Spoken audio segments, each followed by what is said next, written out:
Okay, so imagine this. You're at a baseball game. Uh-huh. It's 1979 Chicago White Sox game. All right. But the real action isn't on the field. It's in the stands. The stadium is packed, not with baseball fans, Okay. but with people chanting, "Disco sucks." Oh, wow.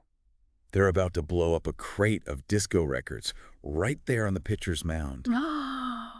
And that's Disco Demolition Night. Yeah. It's this moment that became infamous in music history. And today we're going to dive deep into disco, Okay. a genre that sparked Yeah.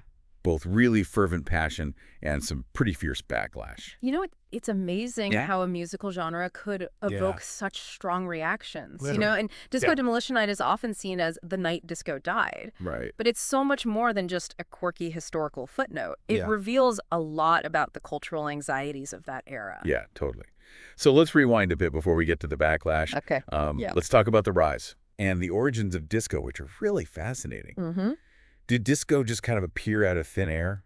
Well, not at all. Disco emerged from this very vibrant underground scene. Right. So think late night dance parties, Yeah. fueled by DJs, Uh-huh. who were really true musical innovators. And they were blending all kinds of genres like soul, funk, Oh, wow. even rock, Wow. creating these extended mixes that Yeah. kept the energy going all night long. Yeah, I've read about DJs like David Mancuso at the Lost in New York City. Right. He would actually hack into street lamps What? to power his sound system for these incredible outdoor parties. Oh, It really speaks to that DIY rebellious spirit of early Yeah. disco. absolutely. DJs back then were essentially creating musical collages on the fly. Really? Yeah, they were using turntables Oh. to seamlessly blend snippets of different songs. So they were kind of making it up as they went along. Yeah, in a lot of ways they were. They were responding to this lack of music that was specifically designed for dancing. Okay. So they took matters into their own hands. I see. It wasn't just about the music at these underground parties either. Right. They became havens for Yeah. marginalized communities, Mhm. especially people of color and LGBTQ plus individuals. Right, exactly. Yeah. Disco offered this amazing space Yeah. for self-expression and acceptance Mm-hmm. during a time of really significant social change. Yeah, It was about creating community and finding liberation on the dance floor. that makes sense. There's this one quote that I think really captures this spirit. Okay. It's from Edmund White's book, The Joy of Gay Sex. Uh-huh. And he writes, "There's no better proof of the strength of disco than the emergence of gays from their closets." It's just incredible how music can become Yeah. so intertwined with social movements Right. and provides such a strong sense of belonging. It's true. And that feeling of unity is so evident Yeah. in some of disco's biggest hits. It's Yeah. like Love Train by the OJs. Right. It's a true anthem of love and inclusion. Yeah, absolutely. Yeah. I mean, it wasn't just about having a good time. Right. It reflected That's- this yearning Mhm. for a better and more inclusive world. Absolutely. And you can see that in those early clubs like The Loft. Yeah. Even with its invite-only policy, Right. it really embodied that ethos. So we have this vibrant underground scene, Yeah. a haven for marginalized communities, Mhm. and then disco goes mainstream. And that's where things get a little complicated. Oh, boy. The release of Saturday Night Fever in 1977 Yep. propelled disco into the mainstream, Right. but it wasn't without consequences. Yeah, I know the soundtrack was a massive hit, Mm-hmm. but the film itself, from what I've read, Yeah. presented a very particular and maybe Mhm. somewhat sanitized Yeah. version of disco. You're right. Saturday Night Fever is based Oh. on a completely fabricated magazine article. Really? Yeah. The writer never actually immersed himself in the disco scene. Okay. He just invented this narrative that stripped away much of disco's Black and queer roots. So it was a whitewashed version. It really was. Wow. It was meant to be more palatable Hmm. for mainstream consumption.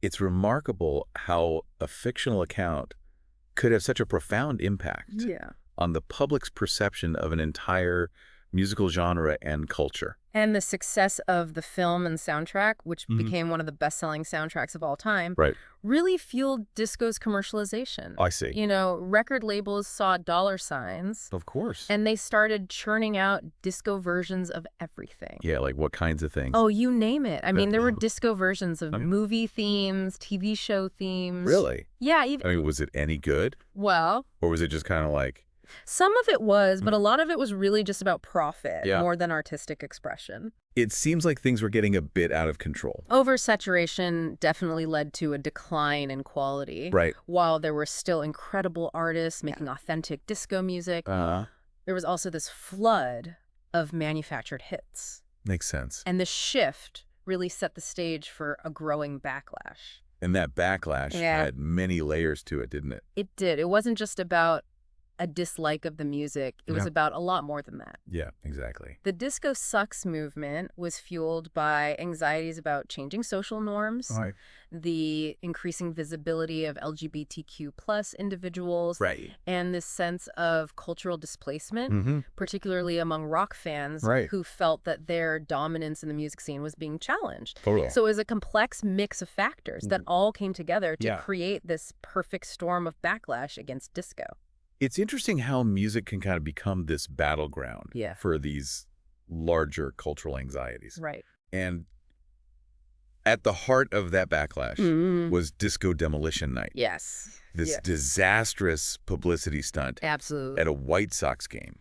Yes. That really embodied all of that animosity towards disco. It was a wild night. So tell me about it. Well, it was a doubleheader against the Detroit Tigers. Right. But the baseball itself was almost an afterthought that night. Wow, really? Yeah. I mean, the atmosphere was incredibly charged. Yeah. Fans were chanting, "Disco sucks," even before the game started. I can imagine. I've read that people were even throwing their own disco records onto the field throughout that first game. Oh, yeah, it was crazy. So the record smashing wasn't just a spontaneous outburst. Well, no, it was a planned event. Oh, wow. Okay. The mastermind behind it was this radio DJ named Steve Dahl. Oh, yeah. Who had actually built his entire career on openly bashing disco. Okay, so how did this whole record demolition thing go down? So between games, Dahl, dressed in military fatigues, emerged onto the field with this huge crate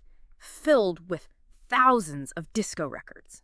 Wow. I mean, just thousands of them. Yeah. And he planted it right in the middle of the field. And set off this massive explosion. An explosion. So it wasn't just a bonfire? Nope. They really went all out with the theatrics. Wow. Shards of vinyl. It sounds dangerous. Oh, it was utter chaos. Yeah. And it wasn't just about blowing up some records. It was really a culmination of all that simmering anger and resentment towards disco and what it represented. From the pictures I've seen, it looks like things got pretty out of hand. Oh, they did. The explosion actually ignited a full-blown riot. Oh, wow. Thousands of fans stormed the field, smashing records, lighting bonfires. Oh, no. People outside the stadium were trying to force their way in. Oh, my God. Even the players had to be rushed to safety. Wow. The announcer, Harry Carey, I know him, tried to calm the crowd by singing "Take Me Out to the Ball Game." Oh, wow. But it was futile. Wow, that's a striking image. Yeah. A baseball field transformed into a battleground over disco music. It really was. And the fact that the game had to be forfeited Right. speaks volumes about the intensity of the situation. Absolutely. I mean, what was the immediate fallout from this? Well, it's interesting. Okay. The initial response was mixed. Oh, really? Yeah. There was this rush to downplay the darker aspects of the event. So people were trying to say it wasn't that bad. Yeah. Some people dismissed it as just a bunch of rowdy teenagers blowing off steam. Even Dahl claimed it was all a joke. A joke. Yeah, he said it wasn't meant to be taken seriously. A joke that resulted in a riot and a forfeited baseball game. Exactly. And this is where it's important to consider the perspectives of those who were targeted by this event. Right. Black and LGBTQ plus individuals immediately recognized Disco Demolition Night as an attack on their culture, on their very identity. Yeah. Nile Rodgers, the guitarist from the band Chic, Yeah, I know. famously compared it to a Nazi book burning. Wow. And it's hard to argue with that comparison. That's a really powerful and disturbing comparison. And let's not forget the dehumanizing language Yeah. that was used by the Disco Sucks movement. Right. Dahl often referred to disco as a disease that needed to be eradicated. Wow. He specifically said he had a problem with the culture, or just the music. So it wasn't just about musical taste. No, the animosity went far beyond that. So did this event, the symbolic destruction of disco records, actually kill the genre? Well, it's too simplistic to say that Disco Demolition Night single-handedly killed disco. Okay. What it did do was effectively kill the word disco. Radio stations dropped it from their formats. Oh, wow. Record labels distanced themselves from it. Okay. The term itself became almost toxic. Wow. So it's like disco went underground again. In a way, yes. But this time it was forced underground? Yeah. Right. The music itself lived on. Okay. But under different names. Interesting. It kind of seeped into other genres. You hear its influence in house music, techno, and especially in early hip-hop. Like Rapper's Delight, for example. Exactly. One of the first hip-hop hits. Right. Famously samples the Chic song Good Times. And that's the thing. Disco didn't disappear. It transformed. Right. And that's one of the great ironies of Disco Demolition Night. Okay. You know, it tried to obliterate a culture, but in doing so, it actually helped spread its influence even further. Wow. It's kind of like a phoenix rising from the ashes in a way. It is. Disco's influence can still be heard. Yeah. In so much of today's music. Right. And that speaks to the power of culture. Absolutely. And creativity. It can't be contained or destroyed so easily. And sometimes those attempts to silence it just backfire and lead to its wider dissemination. It's true. When you listen to those classic disco tracks, there's such a sense of joy and defiance and liberation. It's music that makes you just want to get up and dance. It is. And it's a reminder that music can be such a powerful force for good. Absolutely. It can bring people together, celebrate diversity, and foster this amazing sense of community. It's true. It's a legacy that's worth cherishing. Absolutely. And it's something that we can all learn from. It makes you wonder what seemingly innocent dislikes today might actually be masking deeper cultural anxieties. That's a great question. Right. And it's something that we should all be thinking about. Yeah. It goes beyond music. It could be anything. Right. A fashion trend, a new technology, a form of entertainment. Exactly. Whenever we see that strong, visceral backlash against something, it's important to ask ourselves, what's really fueling this? Are there underlying fears or prejudices at play? It's a reminder to look beyond the surface, to examine the cultural context, and consider the perspectives of those who are often targeted by these movements. Right. We need to be more mindful of the language we use. Absolutely. Even in casual conversation. Yeah. Jokes and offhand comments can contribute to a climate of intolerance. That's true.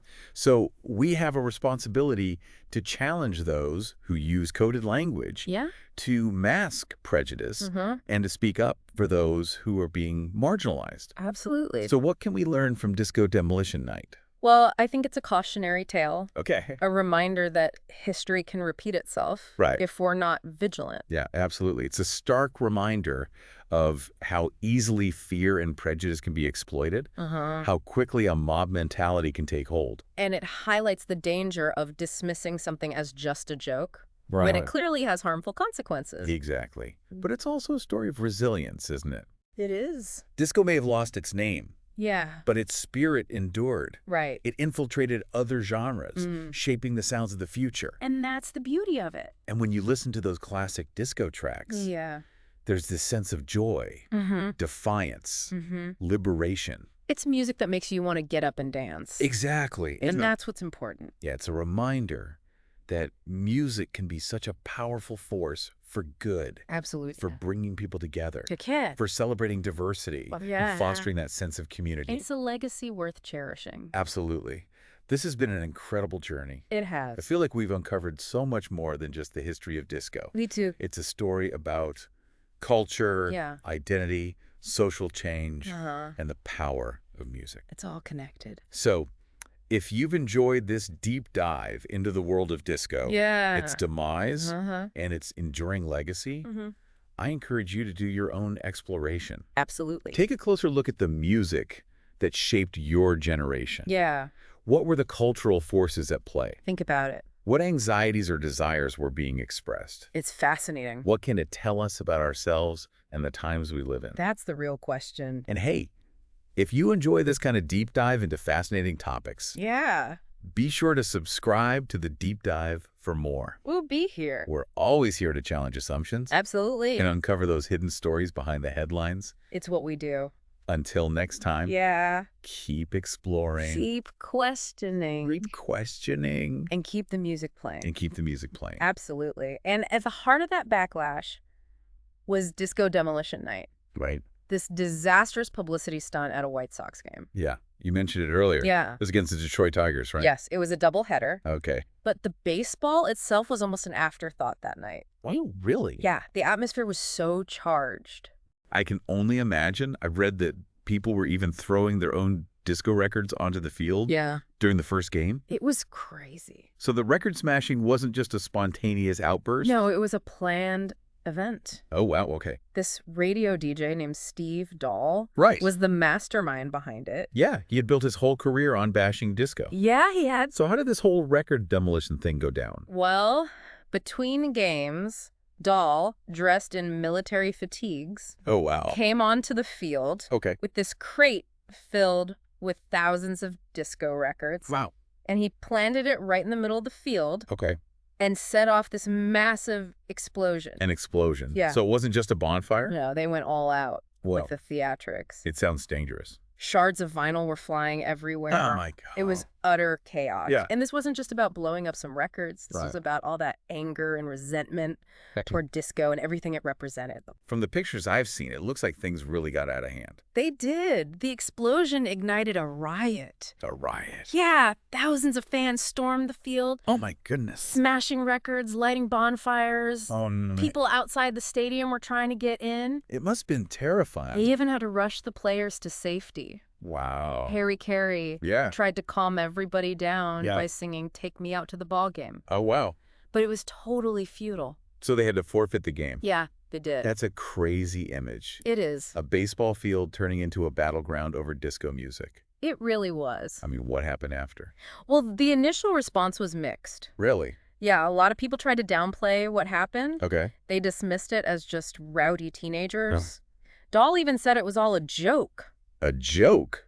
Yeah, not to be taken seriously. But a joke that ended with a riot and a forfeited game? Exactly. That doesn't sound like a joke. And that's why we have to think about who was targeted by this.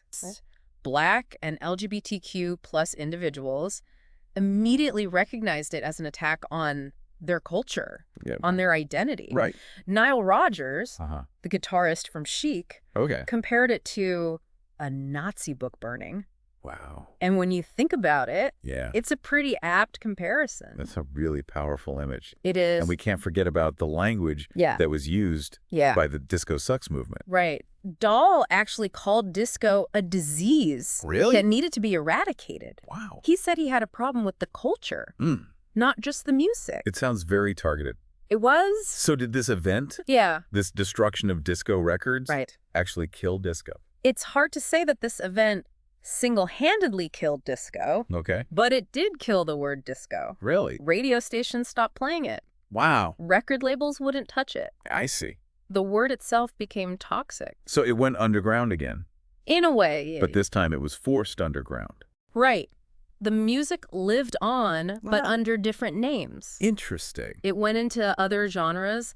House music, techno, early hip-hop. Like Rapper's Delight samples, Good Time. Exactly. Disco didn't disappear. It just transformed. And that's one of the ironies of this whole thing. It is. They tried to kill it, right? But they just helped spread it. And that's what's so interesting about this. So it's like a phoenix rising from the ashes. It really is. Disco's influence can still be heard. Oh, yeah. In so much of today's music. Absolutely. It speaks to the power of culture. It does. Creativity. You can't contain it. Right. You can't destroy it that easily. And all those attempts to silence it. Right. Often backfire. Exactly. And then it spreads even more. That's the irony. When you listen to those classic disco tracks. There's a sense of joy. Defiance. Liberation. It's music that makes you want to move. It really does. It gets you. It makes you want to dance. Yeah. It's a reminder that music can be so powerful. Absolutely. It can be a force for good. It brings people together. It can bring people together. Celebrates diversity. Yeah, it celebrates diversity. Fosters community. And fosters that sense of community. That's a beautiful thing. It's a legacy worth cherishing. Absolutely. It makes you wonder what seemingly innocent dislikes today might actually be masking something deeper. Right. Some deeper cultural anxieties. That's a great question. Right. It's something we should all be asking.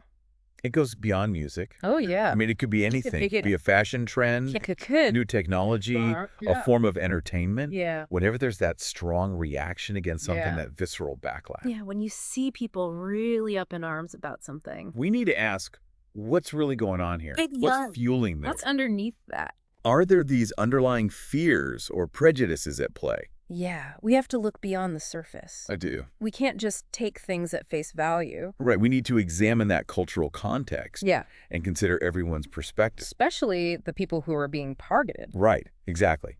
And we have to be mindful of the language we use. All the time. Even in casual conversation. Absolutely. Because even those jokes and those offhand comments can contribute to a climate of intolerance. They really can. It's on us to challenge people. Yeah.